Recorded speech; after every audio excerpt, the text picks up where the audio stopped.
है, all are well भी सही है। एक ही पर्सन की बात की जाएगी, जैसे मैं मेरी बात कर रहा हूं तो ऑल इज वेल। अब फैमिली की बात की जाएगी तो ऑल आर वेल्स। ठीक है, सिंगुलर के इज, प्लूरल के लिए आर।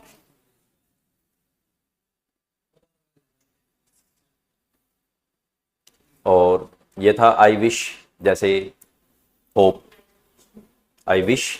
तो आई वर, आई वर मतलब प्लूरल इमेजिनेशन की बात कर, जैसे इमेजिनेशन वाला मैंने सेंटेंस बताया था ना, अगर कुछ काल्पनिक इमेजिनेशन आ जाए तो बेसी बात है आई के साथ वर ही लगे।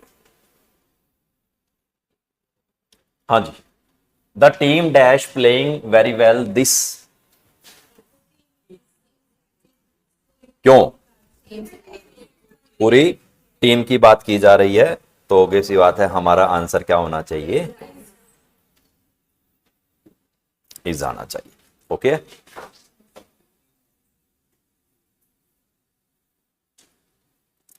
अ नंबर ऑफ बुक्स, जब भी किसी तरह से a number of books, a large number of, a great number of, a number of, इस तरह से कुछ आ जाएंगे तो इसमें प्लूरल फॉर्म का यूज किया जाए। A number of books, okay, a number of books, much done, much dash done, इनमें से क्या आ सकता है? Much dash done,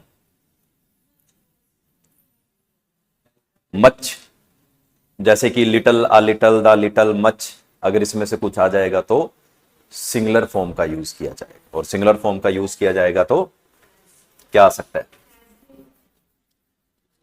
has been, पक्का? कैसे?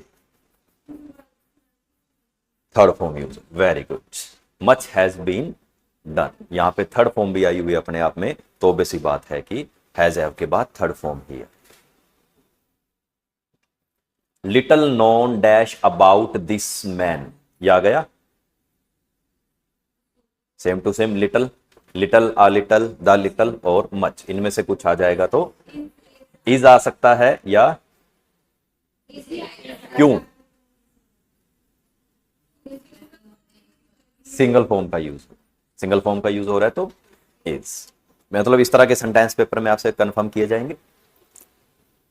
$10 dash not a lot of money, $10 dash not a lot of money, are is were have. Number like 1, 2 or 3 can be used as adjective when they describe a noun।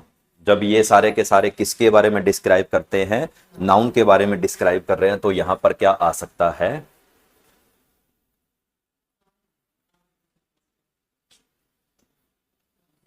Is, were, have, are, are, are. $10 are, $10 are, the dollars, dollars की बात आ रही, $10 are. One of my friend, one of my friend मतलब कि इन सब में से मेरा एक दोस्त। One of my friend are, हाँ, one of my friends, one of my friends are going to Italy. Neither the teacher nor the student, neither और नोर वाला हमने पढ़ा अभी। Was, is, are, has, neither और नोर आ जाए तो किसका यूज किया जा रहा है? प्लूरल फॉर्म का यूज किया जा रहा है, तो option is are. The list of item, the list of item are.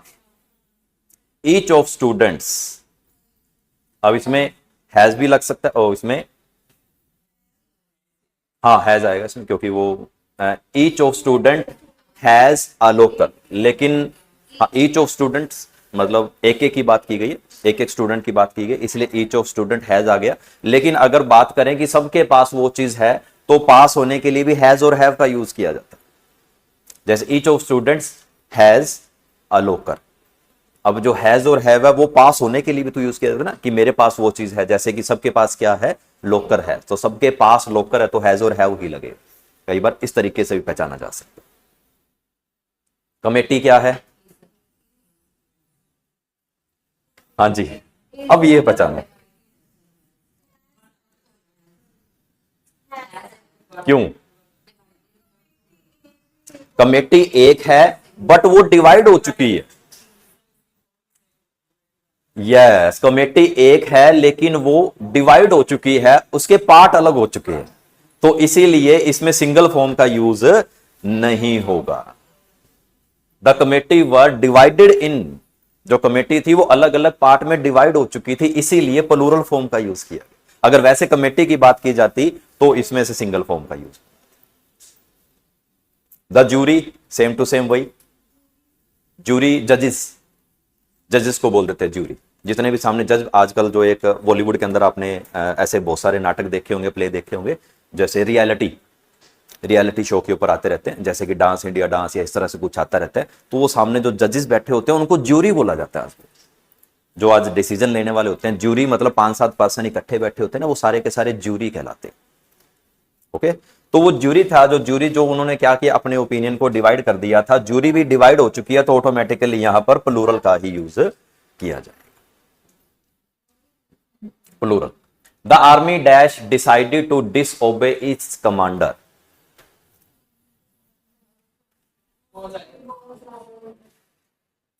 हाँ जी, वॉज क्यों आएगा, एक ही बात की जा रही है तो बेसिक बात है, आंसर इज हमारा was. The jury unanimous in its decision.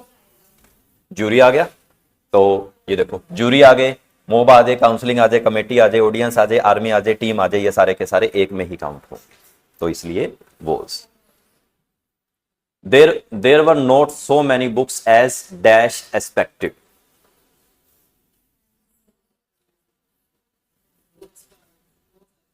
There were not so many books as किसका काम कर रहे हैं, एज किसका काम कर रहे हैं, एज यहां पे जैसे का काम कर रहे हैं, जैसी मेरी एक्सपेक्टेड थी, यानी एक ही पर्सन की बात कर रहे हैं, तो इसलिए वो सा। There were not so many books as a pair of trouser. Pair of trouser क्यों, हाँ जी,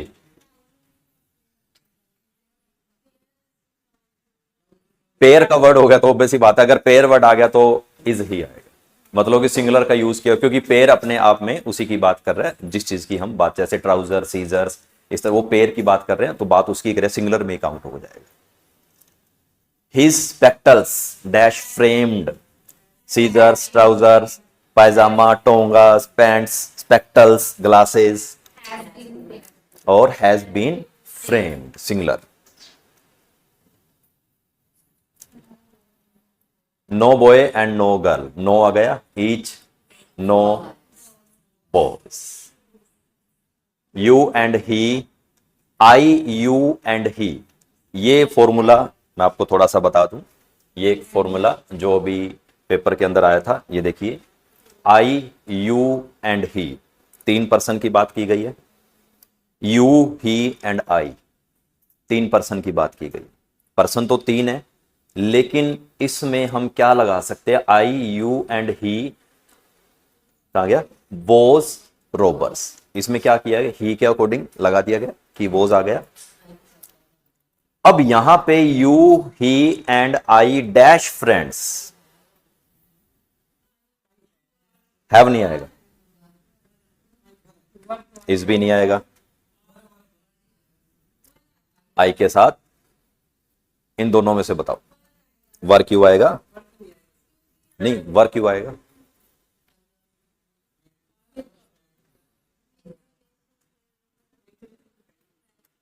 वर नहीं आएगा, वर आ गया तो इमेजिनेशन बन गया, वो बात ही खत्म। अब क्या बचा हमारे पास, आर, आर क्यों आया, आई के साथ आर आता नहीं है ना देखा जाए, लेकिन इसमें आर है, आई के साथ आर क्यों आ रहा है, इस फॉर्मूले को समझिए, ये इसके अंदर एक जब हम पॉजिटिविटी या नेगेटिविटी की बात करते हैं, you, he and I R good friends. अब ये आर क्यों आया है, ये जो फॉर्मूला होता है 1 2 3 3 2 1। इस चीज को देखें थोड़ा सा, एक फॉर्मूला होता है इसके अंदर, फर्स्ट पर्सन, सेकंड पर्सन और थर्ड पर्सन। 3 पर्सन आ रहे हैं, सबसे पहले फर्स्ट पर्सन आएगा, फिर सेकंड पर्सन आएगा, फिर थर्ड पर्सन आएगा। अब फर्स्ट पर्सन इसमें है नहीं, अब पहले कौन आ रहा है, यहाँ पे सेकंड पर्सन आ रहा है, फिर उसके बाद थर्ड पर्सन आ रहा है, फिर उसके बाद 1 पर्सन आ रहा है, यानी कि फर्स्ट पर्सन, थर्ड पर्सन और फर्स्ट पर्सन देखा जाए तो इसमें। अब ये जो है, जो ये वाला पर्सन होगा उसके अकॉर्डिंग बात करेगा, ये सेकंड पर्सन के अकॉर्डिंग बात हो रही है, तो इसलिए यहां पर आ रहा है फर्स्ट पर्सन, सेकंड पर्सन और थर्ड पर्सन। 2 इसमें फॉर्मूले यूज किए जाते हैं। अभी इसमें चार्ट आएगा आगे, मैं एक बार एक्सप्लेन कर दूं। इसके अकॉर्डिंग आएगा, जो यहाँ पे पर्सन होगा ना, उस पर्सन के अकॉर्डिंग यहाँ वर्ब लगेगी। वही ये देखो, फर्स्ट पर्सन, सेकंड पर्सन, आई के अकॉर्डिंग लगी, अब यहां पे इसके अकॉर्डिंग लगेगी। ये इसका फॉर्मूला था, इसके अकॉर्डिंग यहां पर, अब यहां पे ही आया है, अब ही के अकॉर्डिंग नहीं लग रहा, यहां पे जो पर्सन आया उसके अकॉर्डिंग यहां पर आएगा। अब देखिए इसका आंसर क्या है।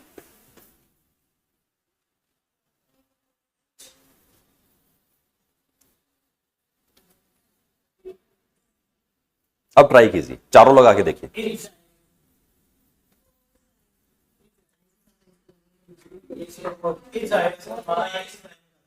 हाँ जी, इज आएगा, क्यों?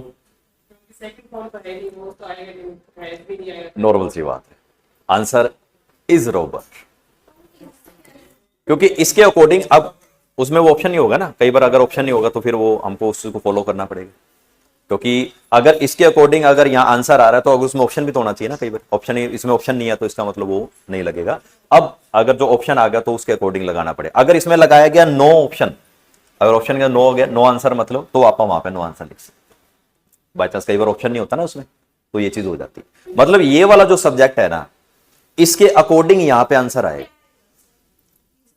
जैसे ये वाला सब्जेक्ट है हमारे पास, इस सब्जेक्ट के अंदर आई आ रहा है, आई है तो आई के अंदर, आई के अकॉर्डिंग यहां पे लगना चाहिए आई, यू एंड ही, मैं, तुम और वह। हम क्या है, मतलब कि रोबर्स हैं। रोबर्स मतलब, अब ये एट प्रेजेंट बात कर रहा है, रोबर्स हैं, तो इज आ रहा है इसमें, क्योंकि बाकी का आंसर हमारे पास मैच नहीं कर रहे किसी तरीके से, तो आंसर यहां पे इज का ही यूज है। तो कुछ एक्सेप्शंस में इस तरह से रखा जाता है। ये लो जी, तो सब्जेक्ट वर्ब एग्रीमेंट, तो इसका पीडीएफ आपको ग्रुप में मिल जाएगा। एक बार इसकी रिवीजन कर लें अच्छे से, और बाकी के दूसरे टॉपिक हैं फिर उसकी शुरुआत करते हैं, क्योंकि 30 तक हमने सारे टॉपिक्स कंप्लीट करने। 30 तक टॉपिक कंप्लीट करने के बाद रिवीजन करनी, ठीक है, क्योंकि उसके बाद डेली सिर्फ और सिर्फ एक्सरसाइज आया करेगी। एक्सरसाइज के अकॉर्डिंग हम किया, एक्सरसाइज से हमको डेली अपनी रिवीजन कंप्लीट हो जाएगी सारी के सारी।